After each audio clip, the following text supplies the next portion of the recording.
ଆଜିର ରାଶିଫଳ ନଭେମ୍ବର ମାସ 24 ତାରିଖ 2025 ମସିହା ସୋମବାର ଶୁଭ ସକାଳ ମାର୍ଗଶିର ମାସ ଶୁକ୍ଳପକ୍ଷେ ତିଥି ଚତୁର୍ଥୀ ରାତି 9ଟାରୁ 20 ଗତେ ପଞ୍ଚମୀ ନକ୍ଷତ୍ର ପୂର୍ବ ଆଷାଢ଼ ରାତ୍ରି 10ରୁ 38 ଗତେ ଉତ୍ତର ଆଷାଢ଼ ଚନ୍ଦ୍ର ଧନୁ ଯୁଗ 16।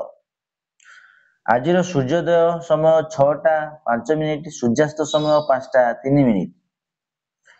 ତୁଳା କୁମ୍ଭ ରାଶିର ଘାତ ଚନ୍ଦ୍ର ମିଥୁନ ରାଶିର ଘାତ ବାର। ସେଇଭଳି ଶୁଭ ସମୟ ଅମୃତ ବେଳା 7ଟାରୁ 24 ମଧ୍ୟରେ 9ଟାରୁ 16 ଗତେ 11ଟାରୁ 40 ମଧ୍ୟରେ ରାତି 7ଟା 30ରୁ ଗତେ 10ରୁ 42 ମଧ୍ୟରେ ମହିନ୍ଦା ବେଳା ନାସ୍ତି। ଏହିସବୁ ସମୟରେ ଯେକୌଣସି କାମ କଲେ ଆପଣଙ୍କର ଶୁଭ ହୋଇଥାଏ। କାଳ ବେଳା ଦିବା 7ଟାରୁ 25 8ଟାରୁ 50 ମଧ୍ୟରେ 12 ବେଳା ଦିବା 2ରୁ 17 ଗତେ 30ରୁ 43 ମଧ୍ୟରେ ଏହିସବୁ ସମୟରେ ଯେକୌଣସି କାମ କରିଲେ ଅଶୁଭ ହୋଇଥାଏ।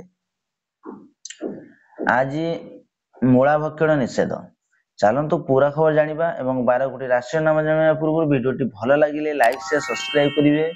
ପାଖରେ ଥିବା ବେଲ୍ ଆଇକନ୍ ଦେବେ ଅଲ୍ ନୋଟିଫିକେସନ୍ ଅନ୍ କରିବେ ଯାହାଫଳରେ ନୂଆ ନୂଆ ଭିଡ଼ିଓ ପାଇପାରିବେ। ପ୍ରଥମ ଦେଖିବା ମେଷ ରାଶି ବ୍ୟକ୍ତିମାନଙ୍କ ପାଇଁ ଘରେ ଲାଗି ରହିଥିବା ଅଶାନ୍ତି ହିଁ ଆପଣଙ୍କ ଚିନ୍ତାର କାରଣ। ଆପଣଙ୍କର ପରିସ୍ଥିତିକୁ ବୁଝିବା ଉଚିତ। ଜାଣିବା ପାଇଁ ଚେଷ୍ଟା କରନ୍ତୁ ଯେ ଭୁଲ କାହାର କେଉଁଠି ହୋଇଛି। ନିଜ ତରଫରୁ ନିଜର କ୍ରୋଧ ସମ୍ବୋଧନ କରିବାକୁ ଚେଷ୍ଟା କରନ୍ତୁ। ସେଇଭଳି ଦେଖିବା ବୃଷ ରାଶି ବ୍ୟକ୍ତିମାନଙ୍କ ପାଇଁ ସପ୍ତାହରୁ ଚାଲି ଆସୁଥିବା ସମସ୍ୟା ଚିନ୍ତାରୁ ଆପଣ ନିଜେ କ୍ଳାନ୍ତ ଅନୁଭବ କରୁଥିବେ। ବେଶୀ ଚିନ୍ତା କରନ୍ତୁ ନାହିଁ ଏବଂ କଳିରୁ ବଞ୍ଚିବାକୁ ଚେଷ୍ଟା କରନ୍ତୁ। ନିଜ ବନ୍ଧୁ ଏବଂ ପରିବାର ଭଲ ବ୍ୟବହାର କରନ୍ତୁ। ବ୍ୟବସାୟୀ ବାଣିଜ୍ୟର ଆଶାତୀତ ଲାଭ ହେବ। ସେଇଭଳି ମିଥୁନ ରାଶି ବ୍ୟକ୍ତିମାନଙ୍କ ପାଇଁ ପୂର୍ବରୁ ବିରୁଦ୍ଧରେ ଥିବା ନିଷ୍ପତ୍ତି ଏବଂ ଆପଣଙ୍କ ସପକ୍ଷ ରହିବ। ଏବେ ଆପଣଙ୍କୁ ଆପଣଙ୍କ ଉଦ୍ୟମର ଫଳ ମିଳିପାରିବ। ଶତ୍ରୁ ଅପସରି ଯିବେ କିନ୍ତୁ ଆପଣ ନିଜ କ୍ରୋଧ ଉପରେ ଅକ୍ତିଆର ରଖିବାକୁ ହେବ। ଏବେ ଖୁସିର ସମୟ ଆସିଗଲାଣି। ସେଇଭଳି କର୍କଟ ରାଶି ବ୍ୟକ୍ତିମାନଙ୍କ ପାଇଁ କିଛି ବ୍ୟକ୍ତିଗତ ସମସ୍ୟା ଆପଣଙ୍କୁ କୌଣସି ବ୍ୟସ୍ତତାର ପକାଇଦେବ। ସମସ୍ୟା ଆପଣଙ୍କ କାର୍ଯ୍ୟରେ ବାଧା ସୃଷ୍ଟି କରିବ। ଏହି ସମସ୍ୟାକୁ ଆପଣ ସାହସ ସହିତ ମୁକାବିଲା କରନ୍ତୁ ଏବଂ ଆପଣଙ୍କୁ ବିଜୟ ସୁନିଶ୍ଚିତ ମିଳିବ।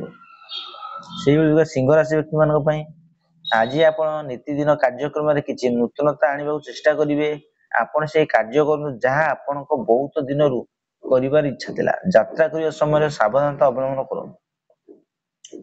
ସେଇଭଳି କନ୍ୟା ରାଶି ବ୍ୟକ୍ତିମାନଙ୍କ ପାଇଁ ଉଚ୍ଚ ଅଧିକାରୀ ଆଜି ଆପଣଙ୍କୁ ସାହାଯ୍ୟ କରିବେ। ଯଦି ଆପଣଙ୍କୁ ଆପଣଙ୍କ କାର୍ଯ୍ୟରେ କୌଣସି ପ୍ରକାର ସମସ୍ୟା ଦେଖାଯାଏ ତାହେଲେ ନିଜ ଅଧିକାରୀଙ୍କୁ ନିଶ୍ଚିତ ଜଣାନ୍ତୁ। ତାଙ୍କ କାର୍ଯ୍ୟାଳୟ ପରିବେଶକୁ ଭଲ କରିବା କଥା କୁହନ୍ତୁ।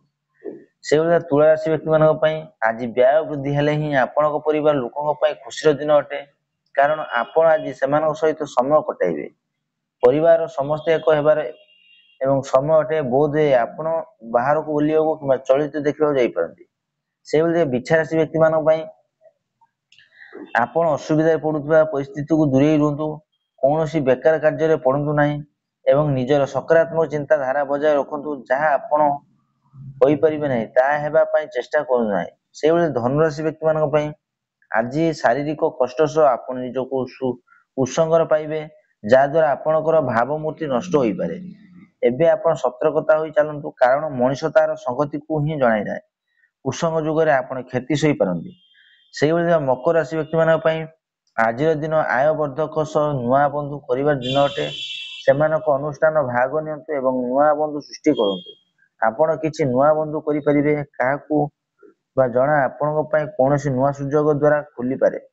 ସେଇଭଳି କୁମ୍ଭ ରାଶି ବ୍ୟକ୍ତିମାନଙ୍କ ପାଇଁ ଆଜି ବୋଧହୁଏ ଆପଣ କୌଣସି ମିତ୍ର କିମ୍ବା ସହଯୋଗର ସାହାଯ୍ୟ ଆଶା କରିବେ କିନ୍ତୁ ମିଳିପାରିବେ ନାହିଁ। ସେଥିପାଇଁ ଆପଣ ନିରାଶ ହୋଇପଡ଼ିପାରେ। ଆପଣଙ୍କ ସବୁ କଥାରେ ବାଧା ରହିବ। ଆକସ୍ମିକ ଅର୍ଥ ବ୍ୟୟ ହେବାର ଯୋଗ ରହିଛି। ସେଇଭଳି ଶେଷରେ ମୀନ ରାଶି ବ୍ୟକ୍ତିମାନଙ୍କ ପାଇଁ ଆଜି ଆପଣ କୌଣସି ସାମାଜିକ ସମାରୋହ ପରେ ନିଜ ଘରକୁ ସଜାଡ଼ିବାରେ ଲାଗିଯିବେ। ଘରକୁ ଠିକଠାକ କରନ୍ତୁ, କିଛି ଆରାମ ମଧ୍ୟ କରନ୍ତୁ। ଆପଣ ସମାରୋହରେ ଖୁବ୍ ମଜା ନିଅନ୍ତୁ କିନ୍ତୁ ନିଜ ଦାୟିତ୍ୱ ସବୁ ତୁଲାଇବାର ସମୟ ଆଜି। ଆଶା କରି ଭିଡ଼ିଓଟି ଭଲ ଲାଗିଲେ ଲାଇକ୍ ସେୟାର ସବସ୍କ୍ରାଇବ କରିବେ, ବେଲ୍ ଆଇକନ୍।